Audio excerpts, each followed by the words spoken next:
This is a Headgum Podcast.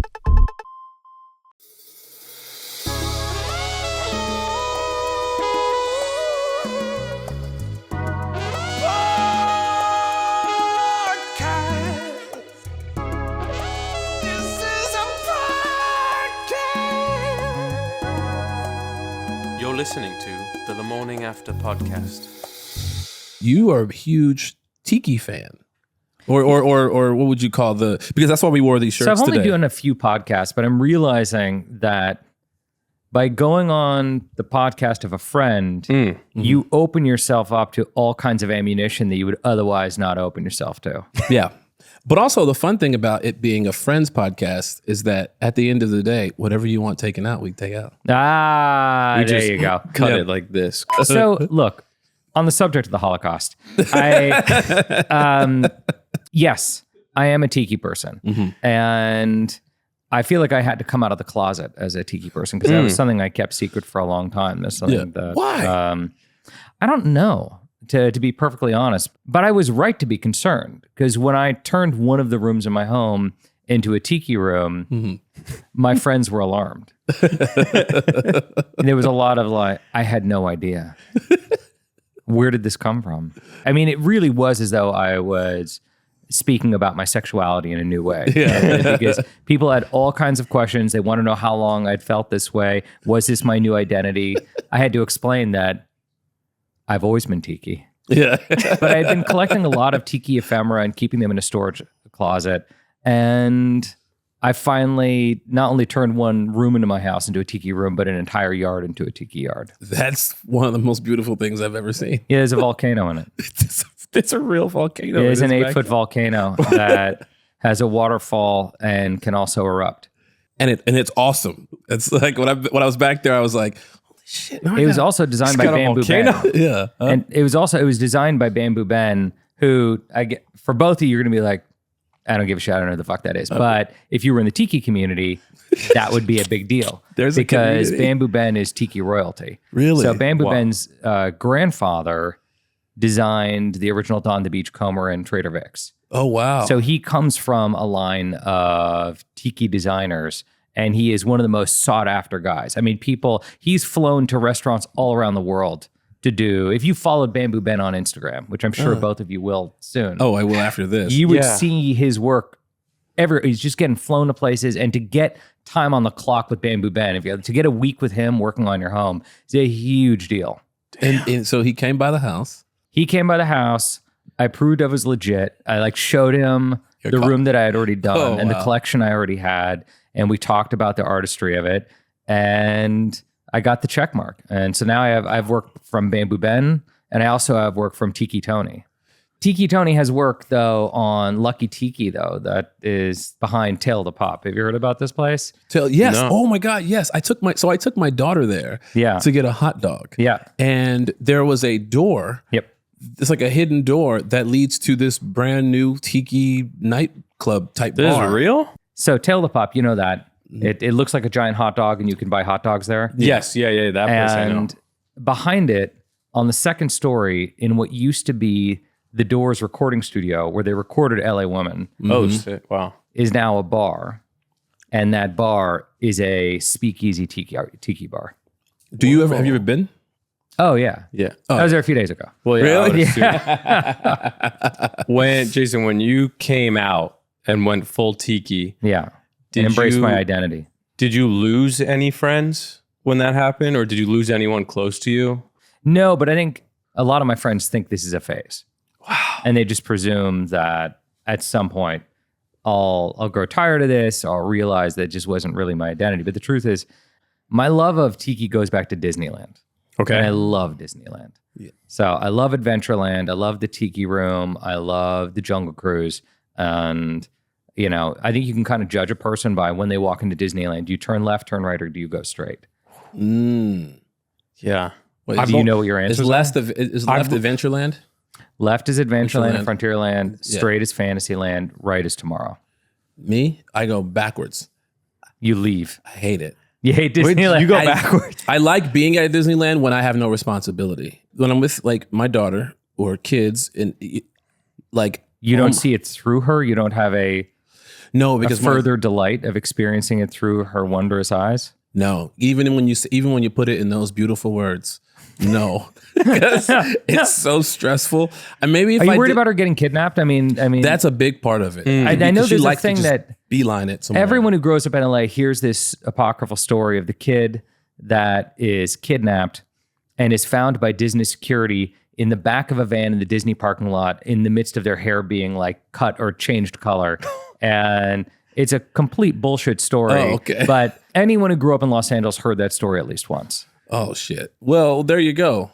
You just put it back out there for the people who tried to forget. I think it was a story created by Disney to prove how good their security was. Because honestly, if you're kidnapping a kid at Disneyland, you're leaving. You're not doing the hair in the parking lot. Yeah.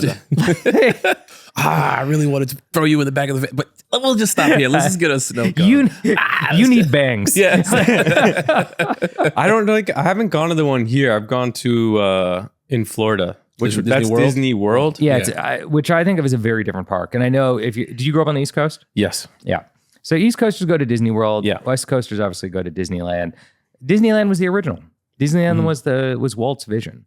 And I'm sure I'll take a lot of shit from East Coasters about that. He said it, not me. But they're different. They're different in style. And look, obviously, there are extraordinary rides at Disney World that we don't have on the West Coast. You know, you have the new Guardians of the Galaxy ride, which is impeccable. You get the Tron ride. There's a lot of cool shit.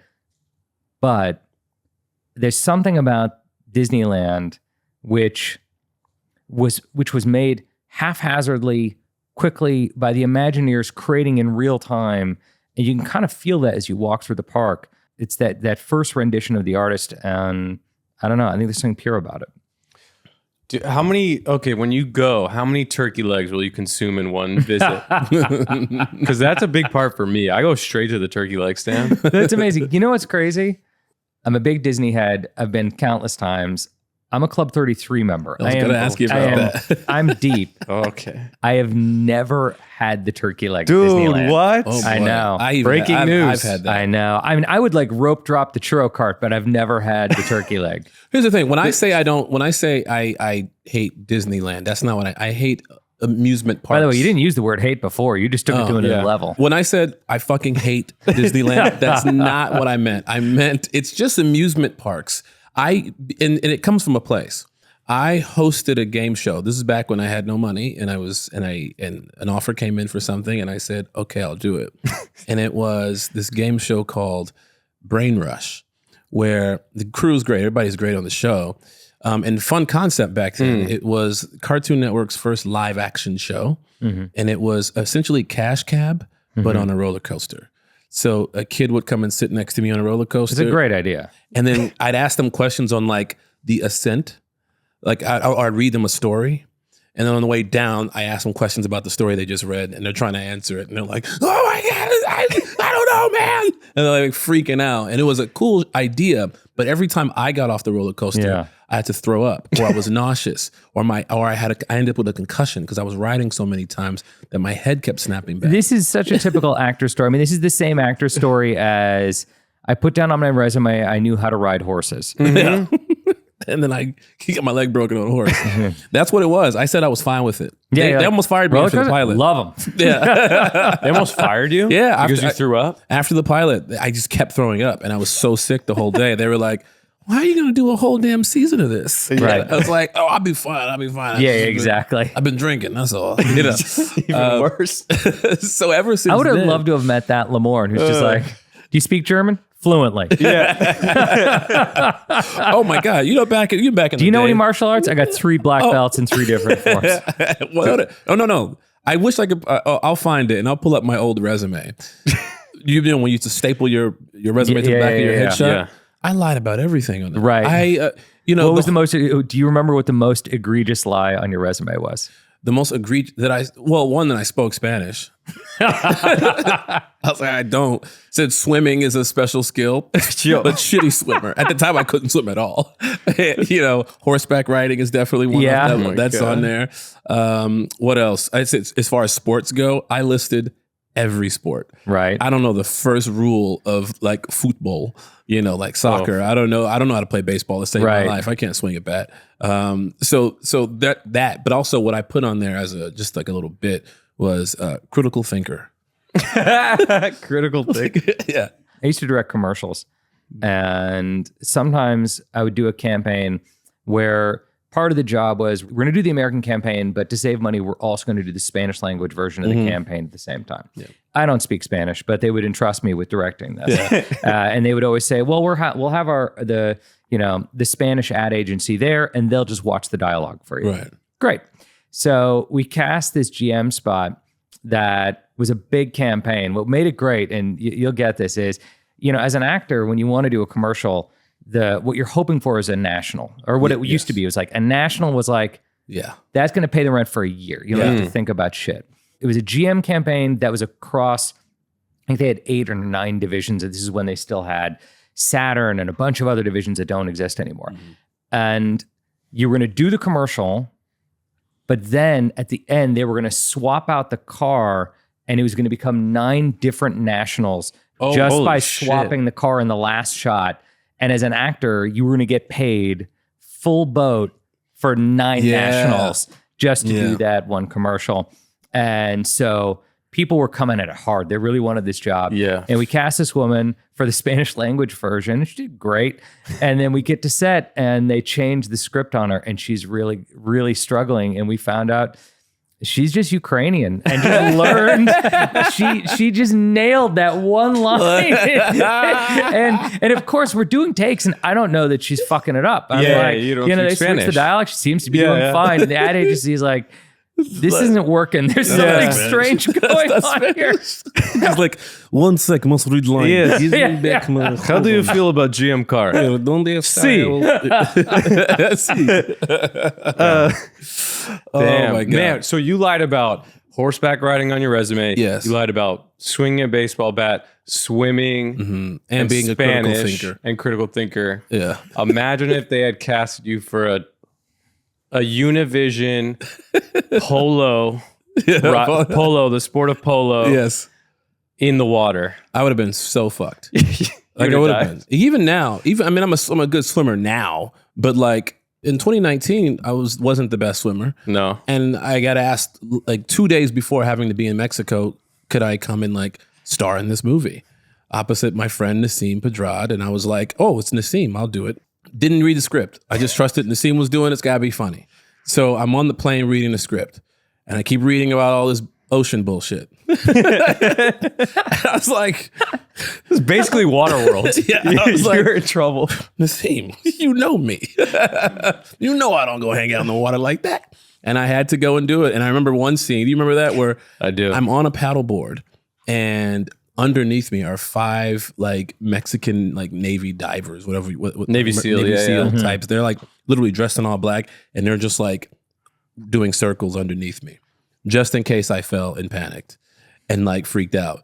But what was crazy about it, the water was so buoyant that they were like, we're right here, just hop in the water. I was like, all right, hop in the water, and just floated. Really? I was like, holy shit. And they were like, yeah, it's that easy. So now, expert swimmer. One of the world class is what people usually. Yeah. Emmy nominated swimmer. Emmy winning swimmer. So here we are, another episode of the Lamorning After. To my right, Kyle the Legend Shevrin. And ladies and gentlemen, we have a very special guest here. Drum roll. The director of the greatest film of all time, Saturday Night, Mr. Jason Reitman. Yeah. Thank you very much. Welcome to Thanks the for show, having me. Jason. This is a big week for you. Huge week. And we popped in a couple of screenings yesterday. Hey, we've been seeing each other a lot lately. Yes. Which I have no problem with. No, neither do I. Just love it. When I do my Tiki podcast from my house, Yes. you guys will that'd have be to come so on. fun. Are you kidding me? Yeah, Can that'd we be do great. that? I'll bring over Bamboo Ben. We'll have drinks. And, My gosh. I'm so down. Looking forward to it. I'm sorry. You have to throw a party sometime in the near future because I really want to go and have a drink in your backyard. Yeah. You Like can a- also just come over and have a drink in the backyard. But I understand you'd like it to be amongst. A festive, because you got to see it. The people who know me, they know I love like colorful lights, like a lot. And Oh yeah. I'm keeping the Phillips Hue company in business. yes, dude. Yeah. I went to your house and I was like, God, see, somebody who understands. Do you like barbecue? They do, yes. One of my best friends is a guy I met at Sundance back in 1998. He's from Alabama, and he makes some of the best barbecue I've ever had in my life. And we usually do a barbecue once a year, and this is going to be the first time it'll be a Tiki barbecue. Oh. So we're going to hit everything you love. Oh, man, I'm coming deep. You can also go for a swim. Yes. Oh, yeah. I know, it's a Bring the passion. floaties. Yeah, just for insurance purposes. Yeah, I don't want to, you know what I mean? For Jason's protection. Yeah. What if there's a riptide in this pool? Well, if the volcano explodes, Yeah. what are we going to do? If I that thing know. erupts. Let's talk a little bit about Saturday night. Please. I had the best experience on this project because it did not feel like I was filming a movie. How often does he say that? Almost every movie. Yeah. No, I'm kidding. No, I'm kidding. That's what I figured. No, I No, Have no, you no. know, by the way, have you noticed that when you work with people and while you're working with them, they talk about how it's the best thing they've ever done, the most amazing experience they've ever had. They go do press. They're like, I've never had this before. We were a family. This for life. I'll never have anything like this again. And then it's 6 months to a year later. They are on some other show. They are doing press. The director's a genius. The actor's the greatest they've ever met. Let me tell you something. I'm not embarrassed to go down a list of the movies that I've done and let you know why they're not my they're favorite. not good. Well, the movies are good, but not my best experience. Fair enough. You know what I mean? Not every project you become cool with folks, like truly, like genuinely, like friends. That doesn't happen often. This was unique. And it was unique for two reasons. One, because you're right. Everyone was genuinely lovely and everyone was really talented and good at their job. And it's particularly unique because there's 80 speaking roles in the movie. Yes. And there's a huge opportunity for assholes and people who just don't come ready, aren't ready to ball, Yeah. And everyone showed up ready and prepared and open. There's a lot of open-heartedness. That's what I felt. But I think had the groundwork been laid differently, we may have had a different experience, meaning if everyone had their own trailer. A trailer is necessary. However, a trailer can make you become a hermit because it's a really comfortable space. You got your bathroom, you got all these things, you can run your lines, and you just sitting there by yourself. You can take a nap. The community that you set up was literally this massive, just open area. And we had our own dressing rooms within that area. But it felt like we felt a bit like we were in college in a way. Yeah. Where I'm going to see you, even if I'm not in the scene with you, I'm seeing you in costume. We're talking shit before you run on set. And there's dorms, but there's the common room too. Yes. You go hang out in your dorm room if you want. Yeah. But you're going to come across like a bit of an introvert. Like 100%. There's a big open room with sofas and TVs and music playing and ping pong. And why aren't you hanging there? Right. Exactly. And I think that's what made everyone so open to each other, because this wasn't the longest shoot. And a lot of times when you do a movie, you're in and out. You kind of have formed friendships with people. Yeah. But this one, I mean, we're literally every scene, we're all pretty much in. It's an incredible ensemble. And look, some of you were more known, like yourself. So for some who were showing up in that room, they couldn't believe how lucky they were to be there. Yeah. And everyone came to it, though, at the same level. Everyone knew, all right, everyone's working every single day. The movie values you all equally. Yeah. You're all coming into Saturday night looking for success. You're all going to be, operating in this one giant set. And you all work every single day. Now, do you get excited before your movie comes out? You get nervous before a big movie comes out? Or you kind of, you've done it a million times already. You've been widely successful. Do you feel, the tension before it happens, the anxiety before a movie comes out? Or are you just kind of, this is what I do? I think I have a showman's heart. Like, I want to put on a show. I want people to have a great time. Even if I'm making a movie that I think is painful, like young adult is like a more painful film. I still want to put on a great show. So in the days leading to release, I am thinking about that. I'm like, I thought about this for years. I worked on it for years, and people are finally going to get to the chance to experience this. And this movie, more than anything I've ever made, is a ride. Yeah. Like, this is a buckle up roller coaster. We could have been featured on your first, on your TV show. What was it Brain called? Rush. On Brain Rush. But so I want people to have a great time. So yeah, in the days leading up, I'm thinking about a lot. I think it's one of those movies where you said it because sometimes you're in the background, sometimes you're in the foreground.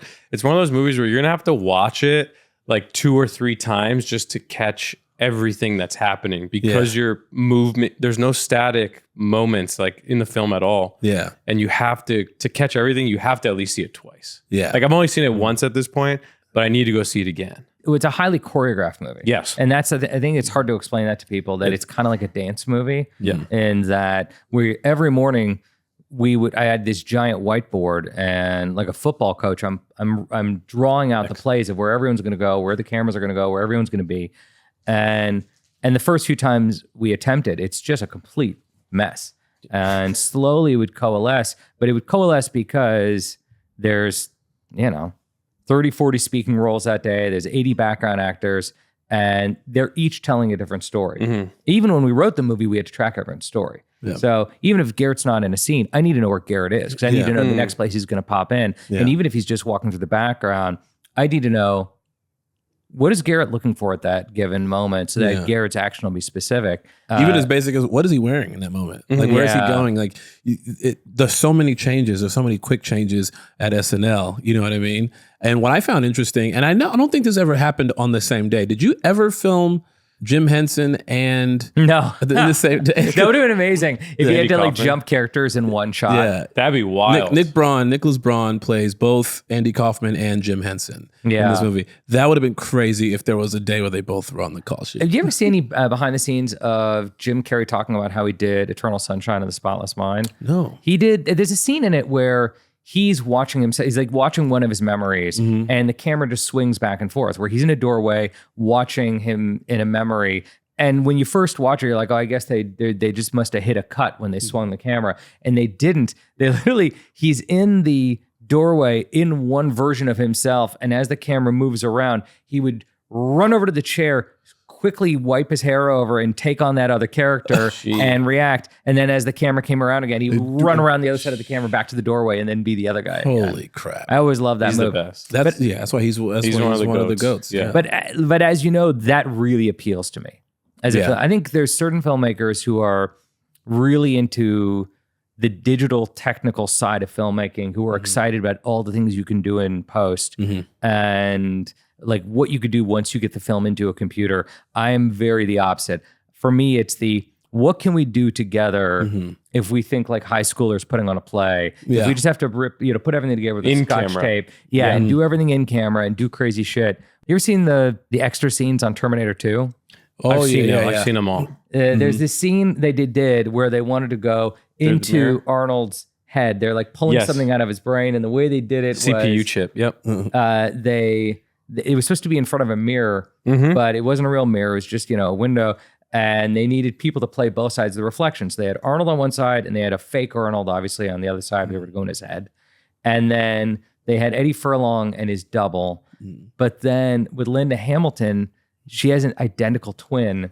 And so they put her twin sister on the other side of the mirror, and that's the thing that really sells the gag. There's no post effects, no visual effects in the shot entirely. You just track it, and it goes into Arnold's head, and you just go, how the fuck did they do that? So cool. Oh my gosh. And they used her at the end, too. They used the twin at the end when the T-1000 turns into Linda Hamilton. Oh, wow. That's her twin as well, who gets stuck on the metal crate. Oh, That's I never realized that. Yeah. I never knew. Man, I got to get a twin. That would make acting way easier, I think then I'd get cast in more action movies. Yeah. You know what I mean? Like Twins, the action movie. Double Impact. You know what I'm saying? Double Impact. Dwayne Johnson has, I believe, a cousin that does a lot of his action for him. Can I tell you? Yeah. I've had a run-in with him. I'll tell with the story. Dwayne or the cousin? The cousin. Oh, okay. I'll tell the story. My friend, a good friend of ours, Samson, actor, dope guy. He's related. And they had this bar over on Sunset called Trocadero, right? Yeah. And they were having like a family gathering. Like he was just like, dude, the whole family's here. Like The Rock was there. All these people, they were honoring one of the elders in their community. And we go there, and there's this dude who looks exactly like The Rock. He's jacked, same tattoos. Yeah. And my buddy Samson introduces me to him. Now I do this bit where people like if somebody's like clearly a strong person, when they shake my hand, I make it as though it's the most painful thing I've ever experienced, and I like fall to the ground. Yeah. I'm like, God, shit, and I do that. Yeah. I did that bit with him. I guess he had been drinking and was like, I'm gonna play in on the bit too, and grabbed my hand so hard and started fucking my hand with his. He kept grinding his dick on my hand, and I'm trying to let go.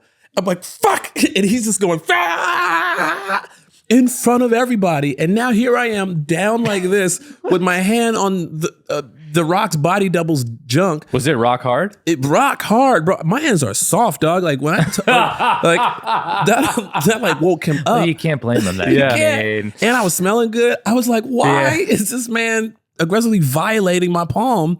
And when I tell you, I stood up and everyone's laughing, like, oh, that was funny. And in my mind, I was like, this man just assaulted me.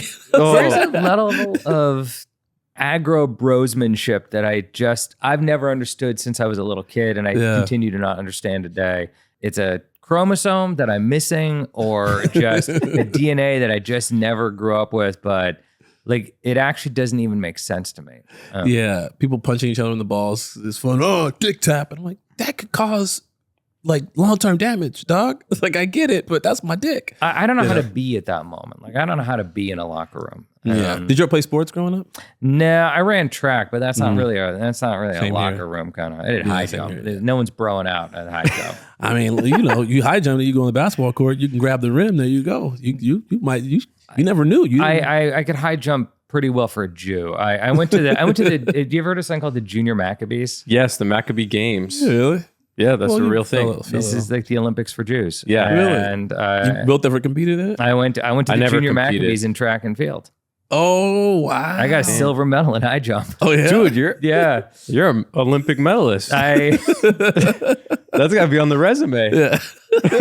Yo, that's crazy. I'm shocked you didn't hear about these growing Yeah, up. no. I'm actually shocked I didn't hear about a lot of my friends were Jewish. Like nobody ever said, "Hey, I'm on my way to the games." I could. Like, I you couldn't just compete, Didn't hang dude. out around athletes like me. They didn't let me compete. Half Cuban, POC, person of color. They didn't let me compete. Kyle's one of us. I boycotted the games. Yeah. I had a boycott. History repeats itself. We boycotted the games.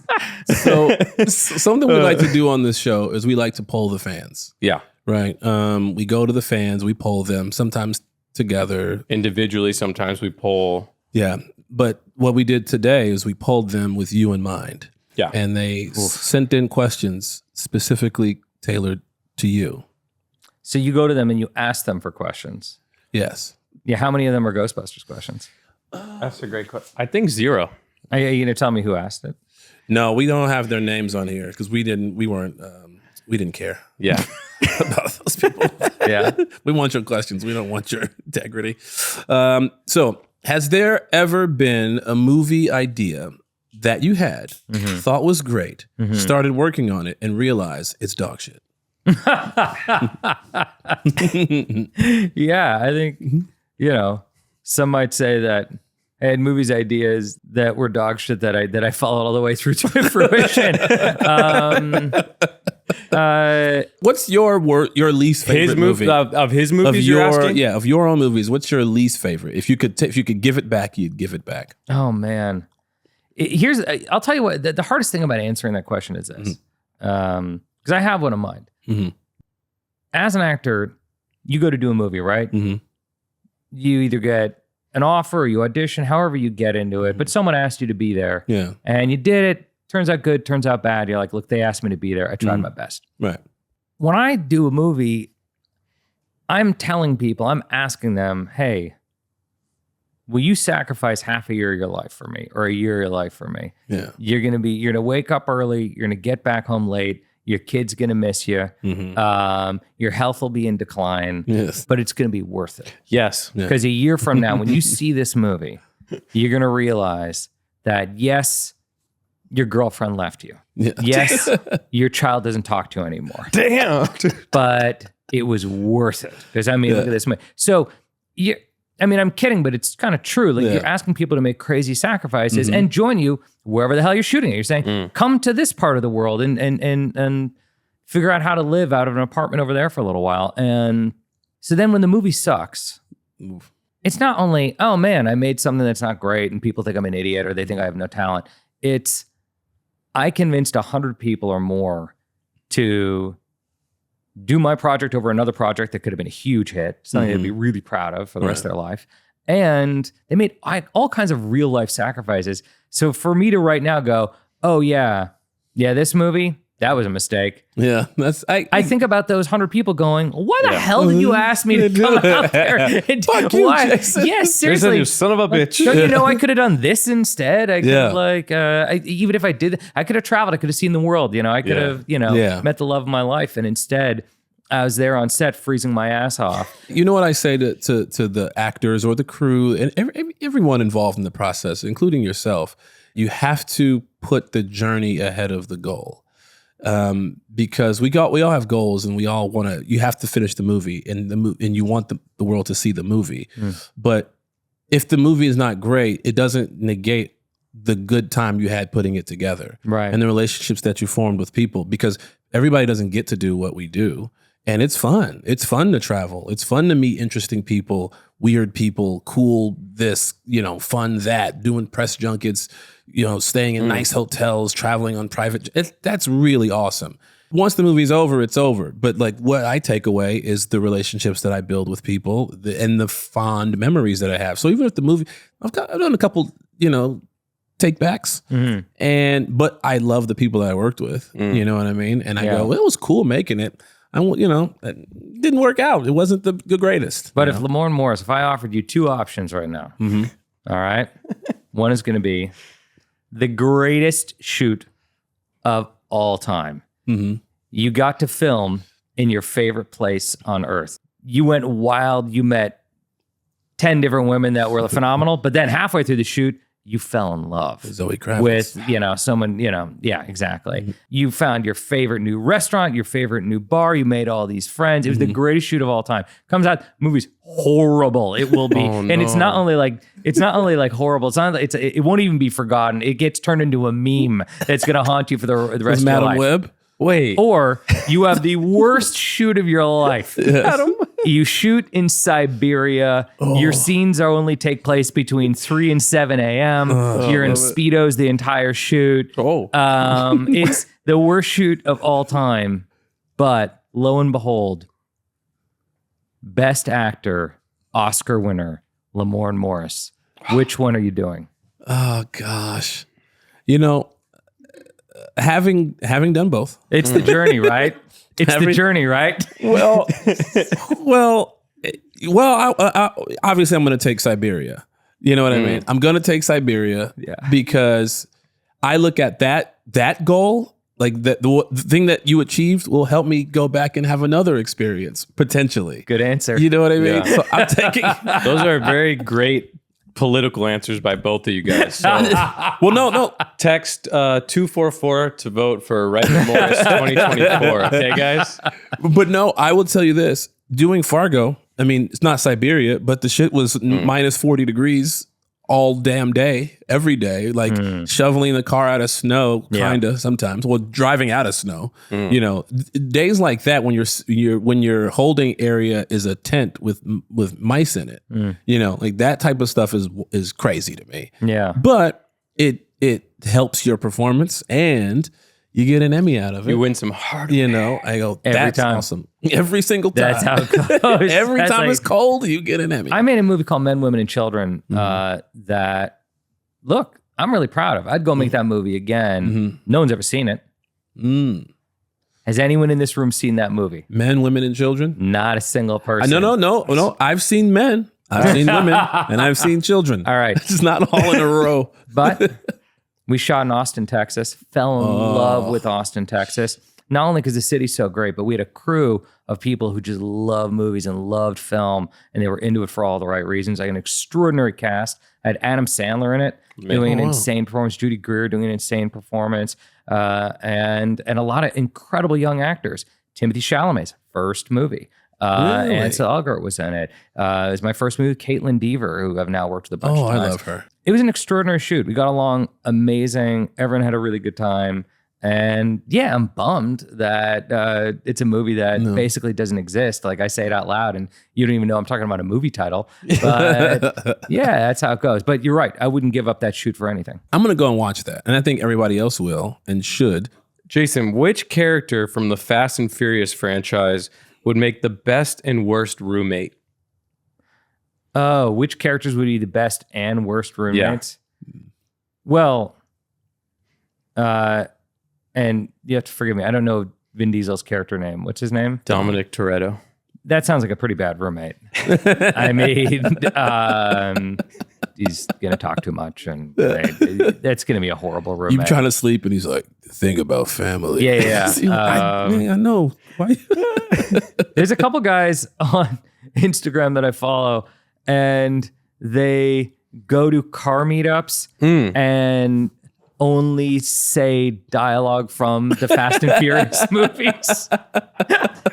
Oh, I've seen those. That's Chad and JT. Chad and JT? Yeah. I just worked with them. Yeah. Those dudes are the funniest. It's so good. I love. They also have a bit where they show up at random city councils and make crazy ass proposals. Yeah. They're really funny. But I love the Fast and Furious one. Is walk up to some old dude with a classic Corvette and start talking about nitrous and you're gonna be running the whatever, this lap or whatever thing. It's just great. Yeah. Or like who's looking for them? It's fantastic. Yeah, they're like, I just came from Harry's garage and Hector's running 4 Honda Civics with spoon engines. And on top of that, and he's like, and I can't afford to lose again. And the guy's just in the middle of them like, what? So good. I think Han would make a bad roommate because he's always eating. Oh, I feel like he would steal the food out of your fridge. That's my favorite character. Han? In the series, yeah. He would steal all your snacks, though. He'd eat all your snacks. Why is Tokyo Drift the best of the series? Why is it such a good movie? Oh, that's a great question. It's Bow Wow. Bow Wow. I mean, you can't get better than Bow Wow. Lucas Black. Is that why? It's the first one that Justin Lin directed. Yes. I had seen Better Luck Tomorrow, his first film, his indie film at Sundance, his first time around. So it's always saying, that's a moment where I connect with people who love college football and college basketball. Because I can tell that the way they talk about seeing a player for the first time and how they come around in college football or basketball and then watching them go pros is how I feel about Sundance directors. So seeing Justin Lin at Sundance with Better Luck Tomorrow and all of a sudden he's doing Fast and Furious, I'm like, whoa, that's crazy. Yeah. Tokyo Drift. So, Vin makes the cameo at the end. Yeah. Because they couldn't get Paul Walker to come back for I guess he maybe wanted too much money. I don't remember. So they asked Vin to come back and he said he wouldn't do the movie, but he'd do a cameo. And in return, he needed all the rights to Riddick. So they gave him all the rights to Riddick to do a 10-second cameo. Yep. And nothing for nothing. He's so rich. Best roommate, I think, would be Dominic Toretto. Really? Because he likes to party. He's always got a Corona in his hand. He's always having a good time. Dominic Toretto gets the ladies. So if I'm his roommate, like every day there's going to be like, oh, who's coming over now? Sophia and her friend. I'm like, oh, her friend is going to be, I'll take the friend. You know what I mean? Like, we're not allowed to sleep with any of them because they're all his family. Shit. Damn. Yeah, that's incest. Yeah, Dom never has any kids.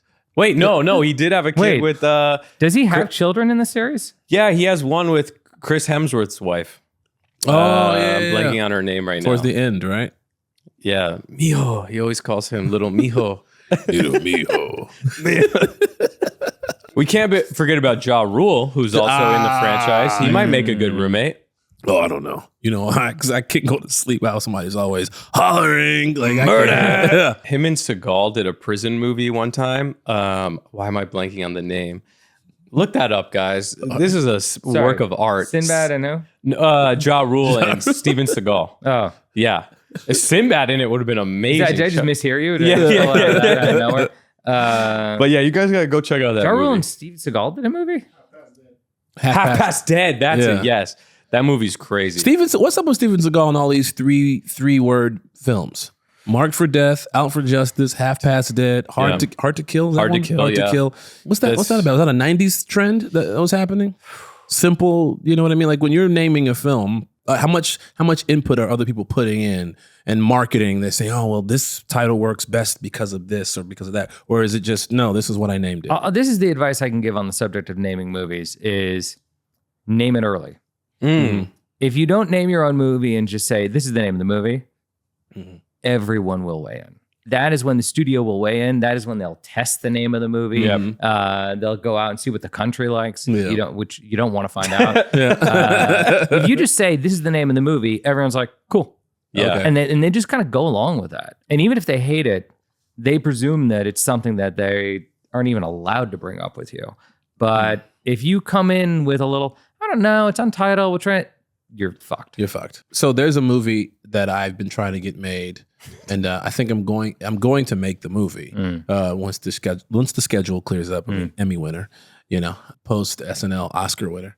Let's go. Yeah. Yeah. It's gonna be a big year. Straight up Oscars, baby. But there is a movie that I'm trying to get off the gifting suites ground. are going to exhaust you. I mean, how are you going to get through this year? I might just go to the gifting suites and skip the ceremony, to be honest with you. Like, what y'all giving away? Shit. Am I going to win or not? I'm not going to win? Fuck it. I'm not going. I'm going to the gifting suites. Yeah.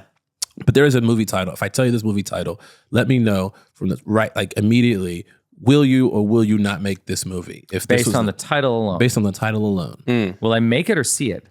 Make it. Like if I'm a financier. If you're a financier Is or a money going into producer this? or whatever. Can I get an amount as well? Is it like, here's the title and here's how much this movie costs? If we want to have our druthers at a lot of different things, it's not that much. It's $3 million. Okay. Right?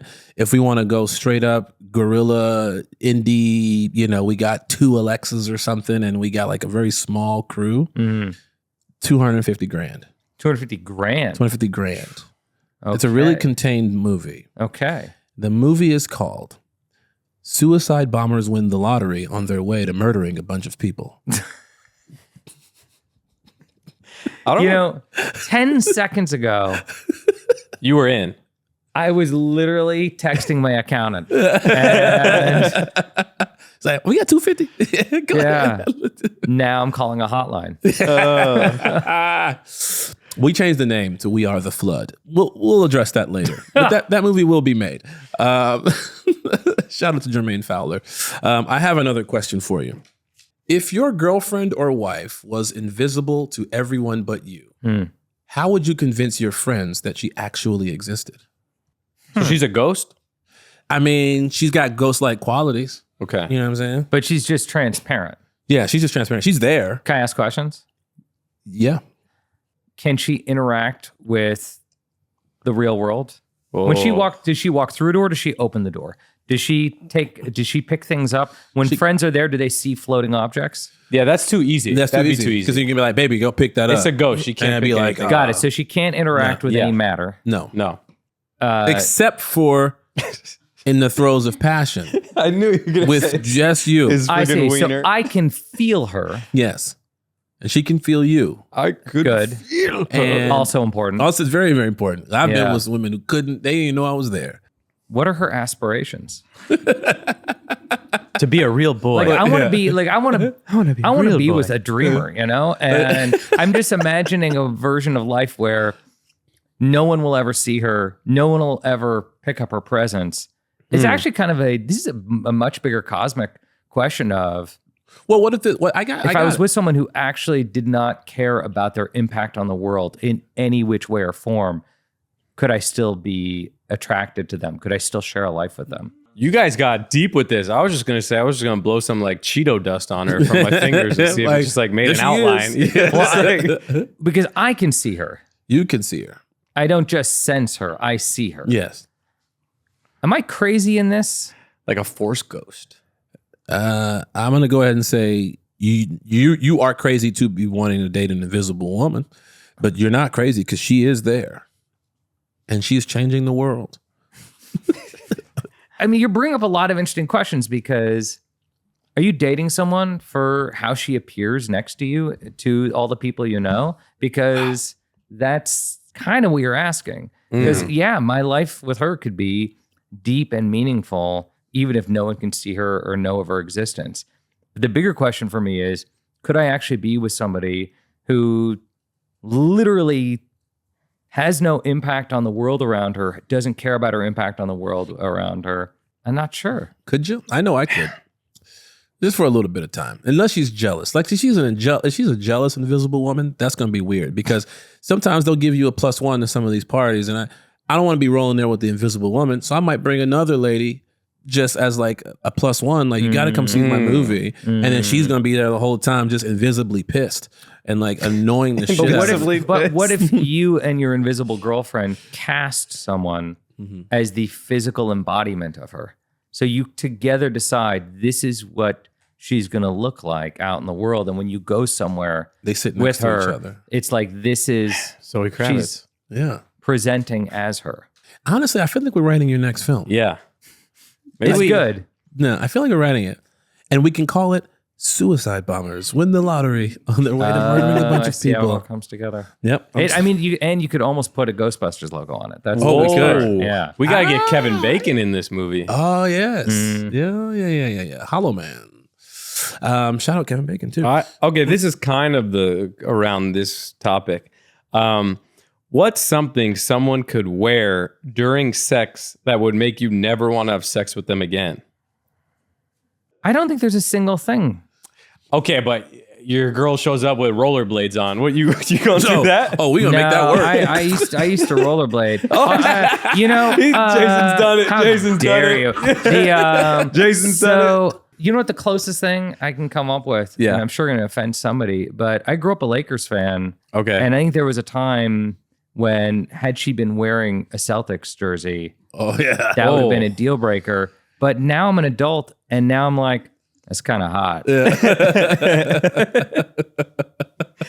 I almost wish that I hated the Celtics as much as I did when I was 12, because then it would mean something. But I can't muster up the passion for them anymore. Yeah. I agree with that sentiment because I am a huge LeBron fan. Yeah. I'm a huge LeBron fan. Yeah. And I would every once in a while, and everyone that I've ever dated knows that, because it's like when game time is on, and when the game comes on, or if I'm going to a game, like I don't want any distractions, and they know that. Some exes they'll take it upon themselves to go out and like buy the jersey of like Steph Curry. And I love Steph Curry, but during that, when like LeBron's battling Steph Curry in the finals 4 years in a row, you're like, now why would you go and do that bullshit? And they love fucking with you. So I understand that back in the day, if it was a Celtics jersey, it would make you go, ugh. First Celtics, and then there was a brief moment where it seems like so long ago now, but Sacramento Kings. There was that moment where they were rivals in the is it not late 90s, early 2000s. Yeah. The Kings had that brief moment. Yeah, Chris Webber, Mike Bibby, and we had that insane game where Robert Horry hit that shot in like game 4 or something. Oh yeah, like big that. shot, And, Robert Horry. I remember hating the Kings right around that. I was at that game. It was the first thing I ever bought when I started directing commercials, and I made money for the first time. The first thing I bought were season tickets to the Lakers, which at the time, for $1,000, I got the entire season. It was 5 rows from the back of the stadium, $1,000 per seat. So it's $2,000 for 2 seats. And it was every game, 5 rows from the back of the stadium. Wow. And I went to almost every game. Whoa. And my dad, who took me to Laker games when I was a kid, but we would go, he would get crazy seats. His agent was Michael Ovitz over at CAA, and we would get these CAA seats on the floor, and they were insane. Oh, wow. And then I got my own seats, and they were horrible. and I would invite my dad to games, and he was just like, It's like, do we have to? And I was like, I'm really proud of this. Like, I bought these are my seats. Will you come sit with me? And like one day he finally did, and he came up with me, and it's so steep. Oh yeah, at Staples and at the top, and he went all the way up and sat in my seats with me, and it was just one of my favorite father-son moments I had with him. And he loved it. At the end of the day, then he was like totally into it, and he loved the game, and it was great. That must be nice. I don't have any favorite father and son moments. Well, let me make you more envious, because I have tons. We had a phenomenal relationship. You know what? Damon Wayans Jr. used to do to me on the set of New Girl all the time. No, he would he would always start telling a story about his relationship with his dad. He's like, "Oh, my dad did this, and he's so funny." Then he'd look at me and he would go, "Sorry, Lamorne, you don't know anything about that." Or Lamorne, I know this is about to be uncomfortable for you. I'm going to tell a dad story. Fucking dickhead. So, okay, what's the most embarrassing thing someone in your family has done in front of you, or a friend has done? That's embarrassing to me or embarrassing to them? To you. Oh, I was 14 or 15 years old. I was 14 years old at a summer camp, and I'd been lying about my age and kind of seeing this 17-year-old girl. And my sister came to the camp later and immediately told everybody. No. He's a little boy. And I remember You're a molester, Sarah. I remember the worst part is like the girl that I was seeing, who's, was 3 years older than me. Oh, damn. When 3 years, that's 3 years might as well be. For girls and boys, she could be like developed and you might be underdeveloped. And I remember she didn't get angry at me. She just looked at me and she said, "Why would you lie to me about that?" Oh, no. Which was so much harder. Like if she had just yelled at me, it would have been so much easier. It was brutal. Oh, no. Sorry, I'm sure you were looking for a much funnier anecdote. No. That's the truth. Did she roller skate away after she said that too? She bladed into the distance. Oh, gosh. No, I used to rollerblade around USC, and I had there was a brief moment where rollerblade had a version of the skates where you could click off the wheels and be left with a shoe that you could just wear like a boot. So you're wearing roller boots. I would rollerblade around the USC campus, click off my wheels, put them in my backpack, and in my head I'm like, this just makes sense. Yeah. And I remember years later someone being like, "Oh, I remember you at USC." No, You were the rollerblader.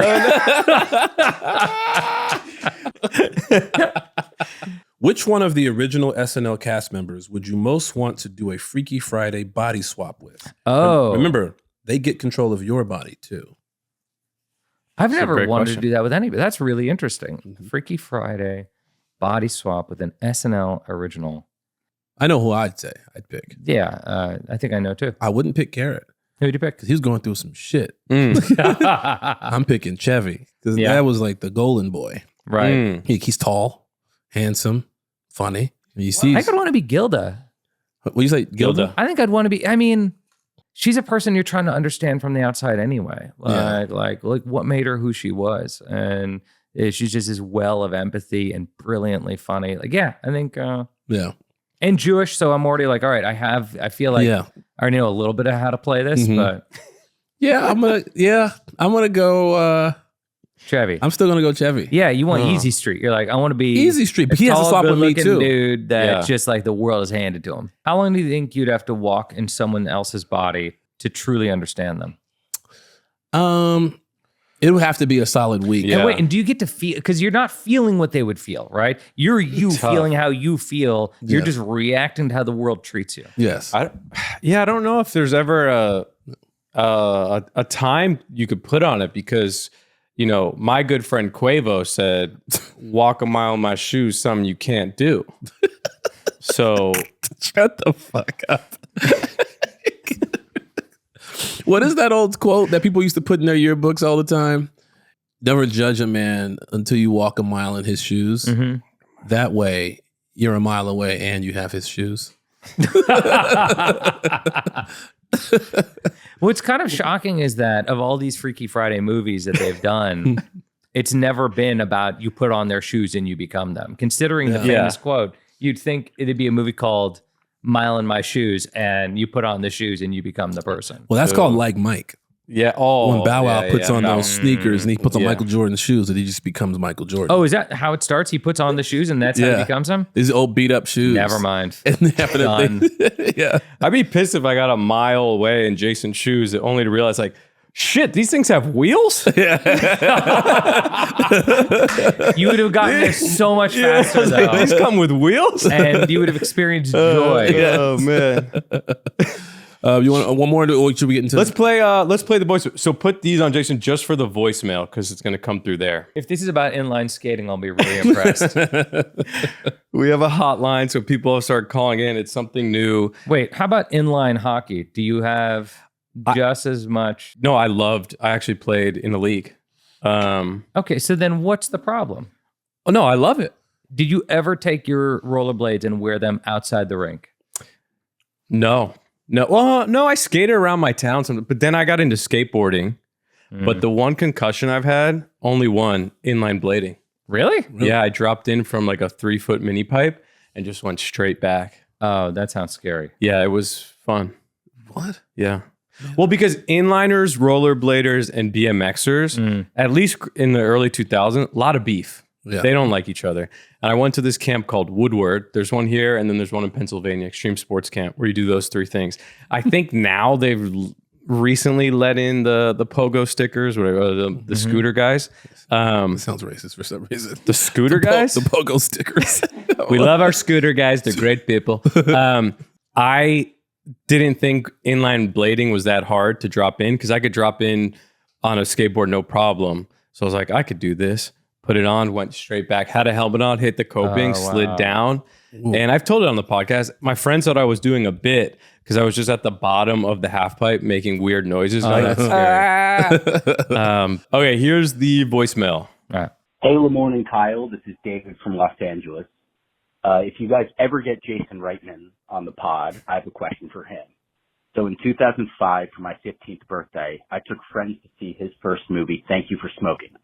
Now, almost 20 years later, with Saturday Night releasing, what do you know now while on set, Jason, that you wish you knew on your first feature set? Oh, actually a pretty good question. Yeah. That's a great question. Thank you, David, for the question. That's a great question. And look, the sincere answer is a billion things. Yeah. Mm-hmm. I was really young when I made Thank You for Smoking. I got really lucky. I got to make it so early. And it's funny because I grew up on sets, so I figured I really knew a lot, and I'd already done a lot of commercials, and I went in with a lot of confidence. And if I could go back and tell the younger version of myself something, honestly, it would be to relax. I had dinner with Guillermo del Toro last year, and we were talking about control.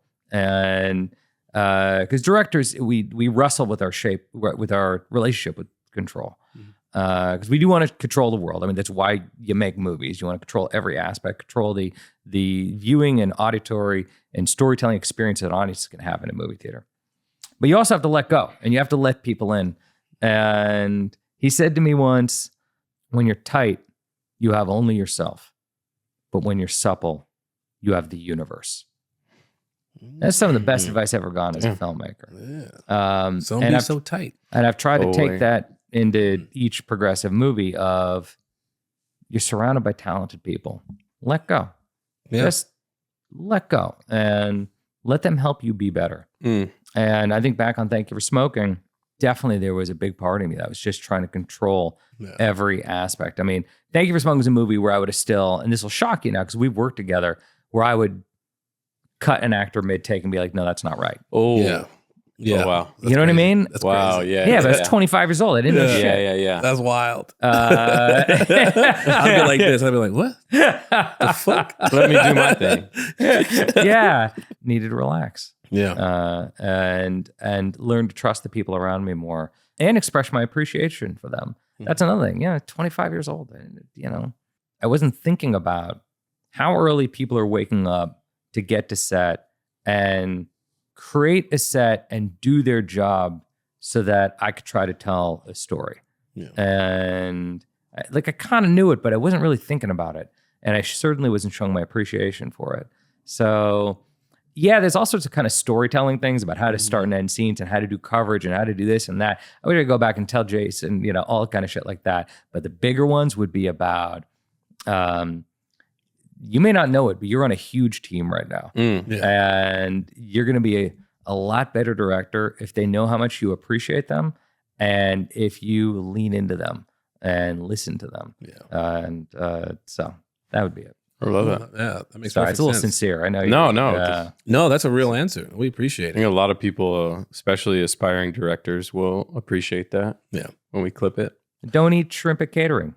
Yeah, that's bad. It's not worth the chance. Yeah. I know. You're working. Some of these crafty guys be skimming off the top, and they be just getting that bottom of the barrel shrimp. Like dwarf shrimp. Oh no! You ever see a little shrimp that just look like little embryos? It's just like, what is this? I saw on your IG, Jason, you had posted a photo of you on the set of Kindergarten Cop. Yeah. As a kid, you were a little kid, obviously at the time. Do you have a quick story from that? Because I absolutely love that movie. I think it's a all-time classic, one of Arnold's best. And I just saw it was so funny to see that picture you posted of you there. So that was my first kiss. Oh, My dad directed my first kiss. wow, That's odd. So I know you're envious of some of my father-son experiences. Yes. Not this Maybe one. this one you'd kind of you take a pass. Yeah, I'm like, I'm good. My dad wakes up one morning. He's got an idea for a scene. There's a scene at the end of Kindergarten Cop where Arnold Schwarzenegger is walking around the school. There's a fire going on. Yep. Sprinklers are going. Fire alarm. He's got his gun out. And my dad's idea for a scene was he kicks open a door and there's like two kids making out. Yeah. And so he comes to me, and I was a PA on the movie. I think I was like 13. I was like a PA. And my dad's like, I got an idea for a scene. I'm going to put you in the movie. Great. So one of the kids in the movie had an older sister who was my age, and I had a crush on her. And my dad's like, when I have the two of you in this room making out, and explains the scene to me. And I have a moment of like, oh, wow, I'm going to kiss a girl. But then immediately is like, oh, I'm going to kiss a girl in front of Arnold and my dad and my father's crew who I've known my entire life. And her parents. Yeah, like honestly. And so we do the first take, and my dad comes to me and is like, no, like really get in there. You really kiss her, Jason. I've never done this, Dad. like honestly, I've never done this. You've never given me the talk, Dad. I'm like, this is like Lamorne swimming in a movie. Like I just have no experience. I know I put on the resume make out king of Beverly Hills, but no. And so we do like 10 takes. Yeah. And it's every time I'm leaning over, I'm giving her that kind of like open mouth, lips are touching, nothing else is happening, but moving her head slightly, like don't know what I'm doing. And then Arnold kicks the door open, and every time I like, what are you doing in here? And then I have to act. Oh, you have a line. Oh my God. And I was a bad kisser. I am a way worse actor. I have no business ever being on camera. And I turn around and I have to go, I thought it was another drill. Like I thought it was a fire drill. And then he goes, get out of here. And we run. Freeze! Don't you know the building is on fire? I thought it was another drill. Well, get out! And finally, they get the take, and I walk out, and Arnold's like high-fiving me, and the crew, these dudes who I've known my whole life. Yeah, all right, Jason, way to go. And it was absolutely humiliating. And then the movie comes out, and I go to school, and now that's every single day is every kid's just, I thought it was another drill. They're making fun of the scene by making fun of my acting. No. Which obviously stains my, ability to be romantic and kiss for years after. I'm sure you've gotten over it now. Can we recreate it real quick? Absolutely. I'll I've be been Arnold. waiting for this Ready? opportunity. I opened the door. You're in there. What are you doing? There's a fire. Way more disappointing. I thought that we were going to make out. No. I'm going to just be Arnold, and you'll hit your line. I'm just doing pretending. Okay. Yeah. Fair enough. What are you doing? There's a fire. I thought it was another drill. God damn it, get out of here now. Okay. Stop making out. and cut. Yeah, nice. Dude, that was great. Thank you. Thank you very much. Great Arnold. Oh, thanks. I love it. When I first met Kyle, I recorded, I used to make parody music videos. Mm-hmm. And when Kyle first joined our squad, I wanted him to make a cameo in the music video. We needed a scene where he was Roll the clip. where he was making out with a friend of mine. Her name was Claire Alana. And I was like, would you guys, I was like, because I didn't know how to, there's no intimacy coordinator. I was like, Yeah. we need to a scene where somebody's making out aggressively.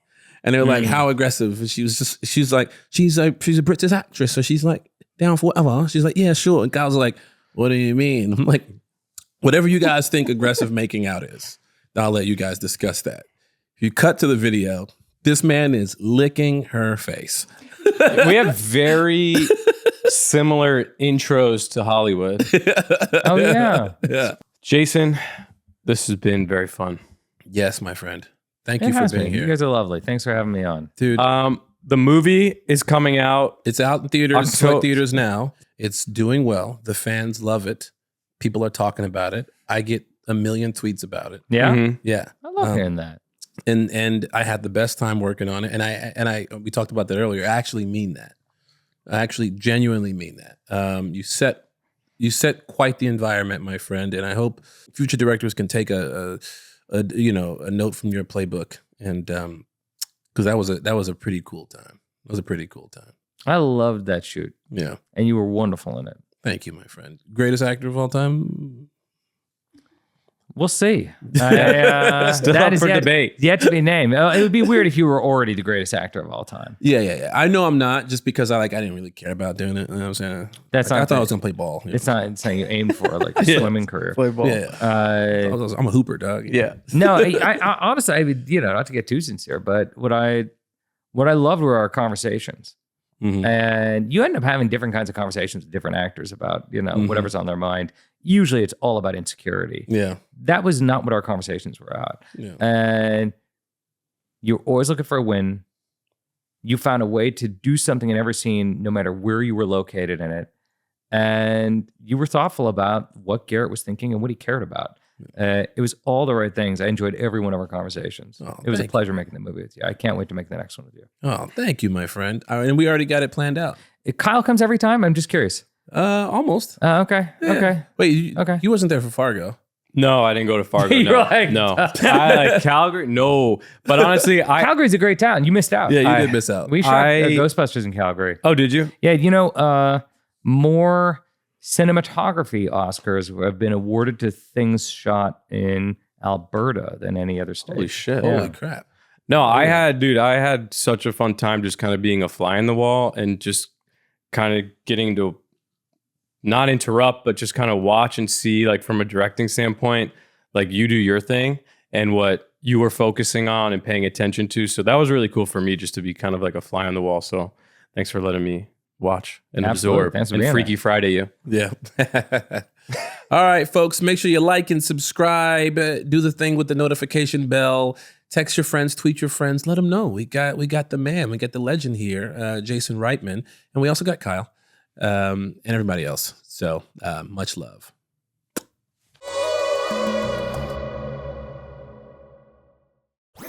That was a Headgum Podcast.